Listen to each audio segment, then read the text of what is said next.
I want to kind of wrap this up and go around the table with each of you and explore one topic, which is now we are in a post-pandemic era.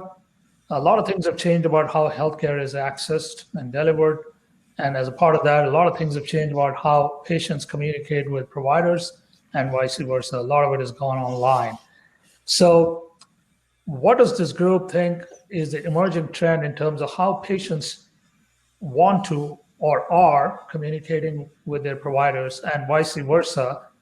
And what are the security and privacy, new security and privacy concerns that are emerging as a consequence of that? And what do assurances and certifications do to mitigate those concerns or trends? I know it was a longish question, but I'm hoping that I was able to get that across. So I'd like to go around the table, maybe start with you, Howard, and then we'll go around the table. Well, it's interesting. Just from what we're talking about, and obviously because of the pandemic, there's been a relaxation of sort of certain concerns in terms of security and privacy issues. What we're hearing is there's going to be some element of that coming back, and our clients are already going, from those who have done those kind of solutions, and they're all the more coming back and re-asking those questions. Okay, now exactly how is your area secure? How are you dealing with the privacy? Their chief security officers are really starting to get on their case now a lot more than even before. But frankly, even during the pandemic, there was a lot of questions on that side. So I think what's happened is, so I'm trying to answer a bunch of your questions. The patients have always wanted to communicate with their providers. We found it was always the providers who are more reluctant because of, again, concerns over security and privacy. And how they want to communicate is really how they like to communicate. So it depends, it's a generational issue as to how they want to communicate. And also concerns on their part for security and privacy we found is also generational. Frankly, we boomers are much more concerned about security and privacy than, frankly, my millennial or Gen X kids, because they figure everybody knows everything anyway, and they're already in trouble. So, but a little flip, but it's a different concern. Now, on the people, the repository of that, which is the provider payer side, they're much more concerned about it. And so they continue to have all these issues and concerns. And frankly, with the more ubiquity of communication with the patients and the providers, we're starting to see, again, more of a lockdown and saying, okay, look, we really got to make sure these are locked down. With the hacking that's going on and all those other pieces, I don't know, Michael, you're seeing a lot of it.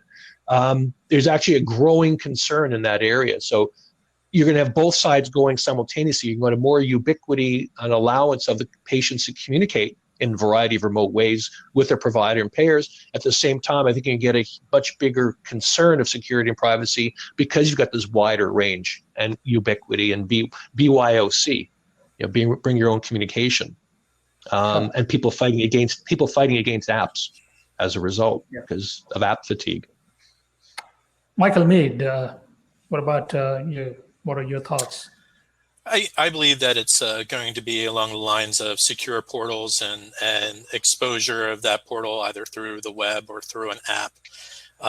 Prior to the pandemic, we communicate with about 60,000 members/patients a month, and we use a mixture of those two solutions. And many of the hospital systems that we work with also do the same through some type of portal, either exposed through secure web or through a secure app. Yeah. I think that's going to continue on. I think that the millennials and my fellow Gen Xers are very tech savvy, like to use their iPad and iPhone and like to be able to communicate with the doctor their time, send a message at 10 o'clock and then get an answer the following day. So I think that's going to continue. I think it's going to get much more used as more and more millennials come in and start utilizing the healthcare market. And I think that that's definitely where it's going to go. Some physicians will hold back. Some physicians, I still secure fax, and I still get email from Juno, believe it or not, the very old 25, 30-year-old email service. But the majority, I would say 99%, are requiring us to use secure portals to communicate back and forth. And we're having our members do the same with us. Brian. I'll be quick on adding what Michael and Howard had said. So as both of them combining it, people are going to communicate how they want, whether it's a generation thing or just a preference thing. They're going to communicate how they want. From the provider side, where I really see the future going, and I think the pandemic has taught us, is in the teleworking, working from home, the remote, and also your business continuity. I know even personally, we switched providers just because they were not available during the initial part of the pandemic. Is, hey, we got to close down our shop because we don't know what to do. So we went to go find someone that could see us, that did have maybe a telemedicine type provider. So I think a lot of providers are going to, or they should be focusing on the remote working. So if they do need to move their workforce to an alternative location, most likely working from home, but any other kind of business recovery, business continuity of operations, disaster recovery. I mean, the ice storm we saw in Austin recently or in Texas, is people just are not prepared for this. So preparing for the worst so that you can be a differentiator in market, or you can keep your services to what your customers want during any kind of disaster. Michael, I'm going to let you have the last word on this. Yeah, sure. Agree with all comments provided so far, and maybe I'll close with a little bit of a different perspective, but I do think it's still related, Patty, to your point.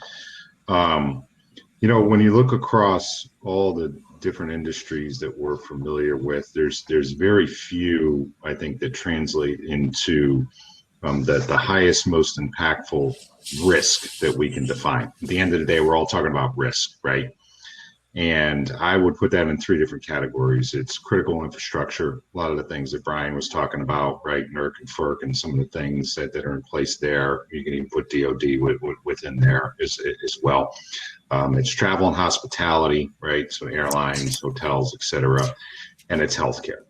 And I would say there's no greater risk than the loss of human life. And that's what we are trying to constantly deal with within the healthcare industry. So whatever communication mechanism exists, as Brian mentioned, people are going to use what they want to use. We are scared beepless to what that could translate into as it relates to the loss of human life. So I don't think we're ever going to see a departure from an increase in expectations around the level of assurance relative to security and privacy, regardless of the mechanism that we're using. Thank you very much. Well, we are out of time here. It was a wonderful discussion. I want to thank everyone on the panel for chiming in with their thoughts and for sharing so generously with their experiences.